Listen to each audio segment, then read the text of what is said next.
মুখ্যমন্ত্রীর কনভয় উদ্দেশ্য করে গোলাঘাটে যা ঘটে গেল তা দেখে আমরা স্তম্ভিত। যেখানে খোদ আসামের মুখ্যমন্ত্রী গাড়ির উপর বোতল ছুঁড়া হলো, এখানে গণতন্ত্র আজ পদদলিত, এখানে গণতান্ত্রিক আন্দোলনের নামে সন্ত্রাসী কায়দায় আন্দোলন চলছে। আমরা এটাকে কখনো সমর্থন করতে পারি না। এটা কাশ্মীর নয়, এটা আসাম। যারা এ ধরনের আন্দোলন নামে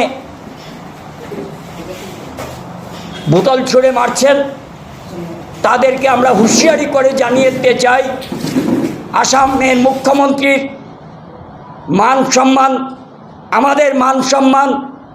তাই যারা এ ধরনের জঘন্যতম কাজ করছে তাদের প্রত্যেককে দৃষ্টান্তমূলক শাস্তি দেওয়া হোক।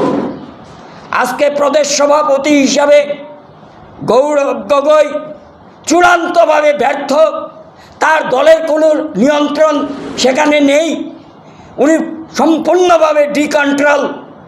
তাই প্রদেশ সভাপতি হিসাবে গৌরব গগৈ চূড়ান্তভাবে ব্যর্থ হয়েছেন। প্রকাশ্যে গৌরব গগৈকে এ ব্যাপারে প্রকাশ্যে মুখ্যমন্ত্রীর কাছে ক্ষমা চাইতে হবে। আর যদি উনি ক্ষমা না চান তাহলে তাকে বরাকে ঢুকতে আমরা প্রতিরোধ গড়ে তুলব। আপনারা জানেন যে এ ধরনের নোংরা রাজনীতি আকশা বরদাস্ত করবে না। তাই আন্দোলন নামে এ ধরনের আস্ফালন আমরা সেটা মেনে নিতে পারি না। গণতান্ত্রিক দেশে প্রত্যেকে গণতান্ত্রিক আন্দোলন করার অধিকার আছে, এটা গণতান্ত্রিক আন্দোলনের মধ্যে পড়ে না। যারা আজকে বোতল ছুঁড়ে মারছে কালকে পাথর ছুঁড়ে মারবে, এটা কাশ্মীর নয়, এটা আসাম। এবং যারা এ ধরনের কাজে লিপ্ত এদেরকে দৃষ্টান্তমূলক শাস্তি দেওয়া হোক, ভবিষ্যতে যাতে এ ধরনের কেউ কাজ করতে না পারে। তাই আজকে আসামের জনপ্রিয় মুখ্যমন্ত্রী দুর্দান্ত প্রতাপ মুখ্যমন্ত্রী হিমন্ত বিশ্ব শর্মা দিন রাত এক করে আসামকে একটা 5টি রাজ্যের মধ্যে একটি রাজ্য প্রতিষ্ঠিত করার জন্য দিন রাত এক হয়ে কাজ করছেন।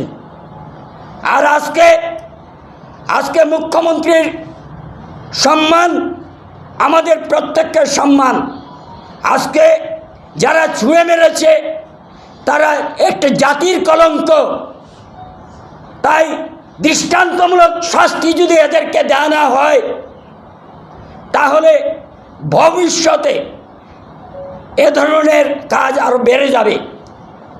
সমূলে এদেরকে ধ্বংস করতে হবে।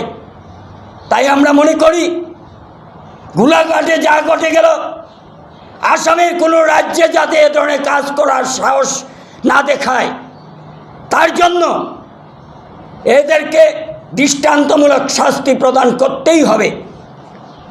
আমরা মনে করি যে গৌরব গগৈ চূড়ান্তভাবে ব্যর্থ হয়েছেন এবং উনি ক্ষমতায় সভাপতি হয়ে আসার পর একটা জঘন্যতম কাণ্ড হলো।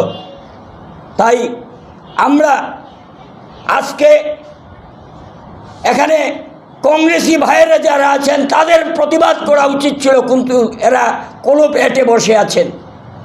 তাই আমরা মনে করি এ ধরনের কাণ্ড গণতন্ত্র বিরোধী। তাই আমরা এ ধরনের কাজকে কখনো সমর্থন করতে পারি না।